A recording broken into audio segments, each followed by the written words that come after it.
Whoever created the tradition of not seeing the bride in the wedding dress beforehand saved countless husbands everywhere from hours of dress shopping and will forever be a hero to all men.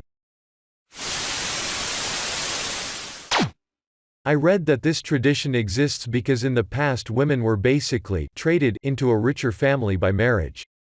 They were kept far away from the guy because the poorer family didn't want to risk him not liking her looks and backing out. That's also essentially the origin of why brides wear veils. Let's not forget that groomsmen are around to protect the bride from being kidnapped. Or in some cases rescued. And of course, the best man is supposed to be the groom's champion in case anyone demands a duel of honor for the right to the bride. Ah, traditions. And the bridesmaids were around to serve as decoy brides, so if someone was angling to kidnap the bride, they wouldn't know which woman to grab. The good old days were a weird and terrible time. Crazy to think about the norms of the past. The fact that this sort of thing became tradition must have meant that it was common enough that such measures had to be taken so frequently. What we think of as rituals now were really just measures of protection and safety for people back then. Fucking insane. I can't say for sure, but I'd guess it's less that these were so common, but that it was a problem for rich, high-class people, and then everyone else started doing it to seem fancier. I forget that this was often the case. It'd be cool to know where a lot of these traditions really came from. I'm reading up on ancient Rome currently, and so far such a thing hasn't been mentioned for that time. I wonder how close to our time this particular tradition goes. My wife and I mostly funded our own wedding. Her parents were largely unhelpful and mine could only help so much. I went with her to dress shop with a very close friend. I figured if I was paying for the dress I'd like to see it more than once, and I thoroughly enjoyed every second of it.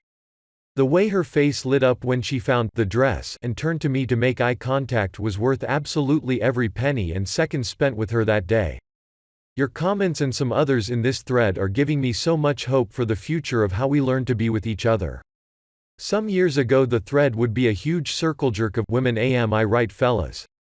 I mean there's still a huge circle jerk of that, but now there's a small cute little circle jerk of wholesomeness.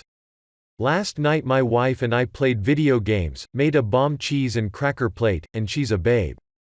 Kid me would be so proud. My wife is awesome and it really bothers me when I hear, "Ah, the old ball and chain keeping you down?" Nah dude, my wife's legit. I have these thoughts about kid me being proud too.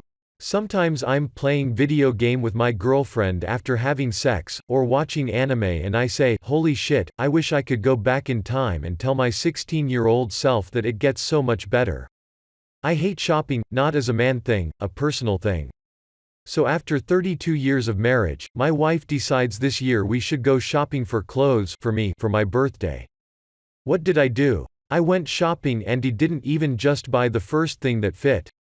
In the end it was a great birthday because I spent the day with the woman who has had my back for 32 plus years. People who think marriage is hard are mostly just dealing with self-centeredness. Yeah, the 90s stand-up comic circle jerk has me rolling my eyes so fucking hard.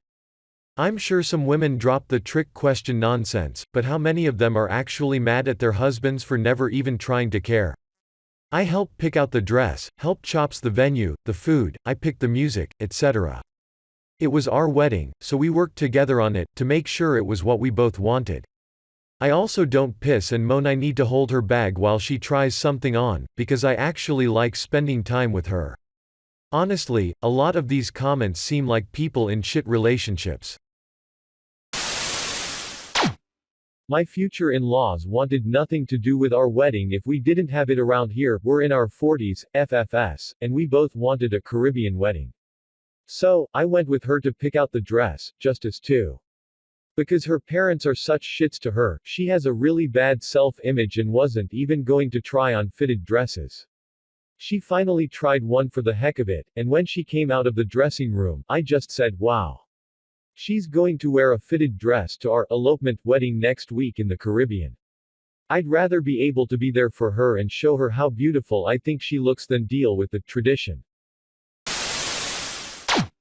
I'm going to respectfully disagree. I had a blast dress shopping with my fiancé. We paid for the whole wedding ourselves, and I'd be damned to shell out $1,500 for a dress I didn't have a say in. Plus, her mother and sisters are bitches, and she has no close girlfriends. So, since I'm her best friend, I go. We went to a couple of shops, and all the women thought I was her brother. We look enough alike that it's plausible. She'd come out with a dress on and get on the cake stand and spin around, and I'd pretend to blot a tear away and say how beautiful she looked. We had a great time goofing on the pretentious dress women. We finally get to one shop where the owner isn't a total tool, and we found a dress we really liked. We put down a deposit and started talking about alterations. The dress had a long train, but we didn't want that, so we told her to cut it off. She was aghast. "You can't do that. That'll ruin the dress," I said, "but we're paying for the dress, and that's what we want. So please do it." She looked at my fiancé and said, "Your brother is really not being helpful." My fiancé just snorted, and I said, "I'm not her brother. I'm the groom. And since I'm the one paying for the dress, and I'll be the one taking it off her on our wedding night, please do what my wife wants." Dress lady just fumed and said she'd have it ready in a couple of weeks. She never looked me in the eye again, and never said a word to me, even when I told her she did a great job on the alterations. We ended up with the dress we wanted and a ton of beautiful silk. 10 out of 10, would wedding dress shop again. That's what I like to hear. You are her best friend. That's how it's supposed to go. I feel the same about my girl. Loved reading this, man. This was incredibly heartwarming. That's the way it's supposed to be. You and your best friend, partners in crime. I'd have given anything to be part of picking out my wife's dress. I can't imagine anything more perfect than getting to see my beautiful wife in every imaginable shade of beauty. All while preparing to commit herself to me. Dress shopping with my fiancé is one of my happiest memories from a rocky relationship. She was so excited about it and she looked amazing in them. She wasn't the OMG shopping stereotype, though. Rocky relationship, fiancé, and dress shopping all in the same sentence. We had marriage and grandchildren drilled into us and thought everything would be better once we made it official. It's becoming more common for guys to go with their fiancé dress shopping because, you know, they don't mind spending time with their significant other on something that's important to them.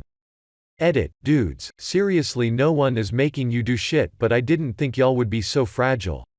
Yeah, and also if you need a tradition in order to escape from an outing with your y'all might not want to get married lol.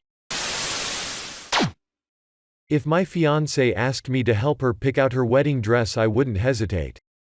If you're gonna marry the woman, then why are you dreading helping her be her happiest and look her best during your wedding?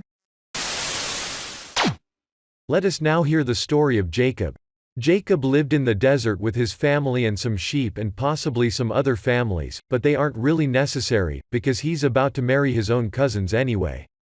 It all starts when he runs off to his auntie and uncles for a bit because his brother Esau is well pissed off over Jacob using old-timey tricks to steal his inheritance from their dying dad. We're still rooting for Jacob here in this story though, because Esau was hairy and uncouth, and did we mention incredibly hairy? It's very important and repeated that he's super hairy.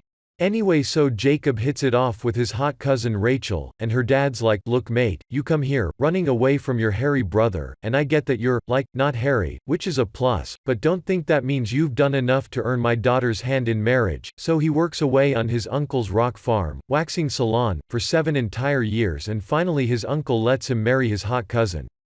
Of course this is, as we would have said in 2016, a complete bamboozle, cuz it's his ugly, and, I can only assume, copiously hairy, cousin Leah under there instead. "Look, I gotta get rid of her somehow," says his uncle, no takasi baksies, and because it's old-timey tricks, they were a big fan of no takasi baksi holy rituals in those days. Let me tell you, he's stuck with the wrong bride. Nobody, of course, stops to ask Leah and Rachel if they had any thoughts on the matter, because this is a property transaction. Leah has a lovely personality and nice eyes, but he is totally unappreciative of this and still wants to shag his hot cousin Rachel. So he works away for another 7 years and marries her next, which really brings a whole new perspective to how annoyed I get when I have to mow the lawn for 7 minutes. B. Religious conservatives not wanting me to marry my female woman girlfriend. There's only one of her, and she's not related to me, so I get how it's a problem for them. C. How important it is to be able to recognize your intended wife even when she's wearing a big old lacy tea cozy on her head. In the end, our smooth boy Jake has kids with both of them. Their hairiness is not elaborated on, but due to the continuation of a long line of astonishingly bad parenting, they all get embroiled in a big fight over a fancy fucking jacket and nearly kill each other. Tradition holds that these absolute meatballs are my ancient ancestors, which probably explains a lot about me as an attempted person.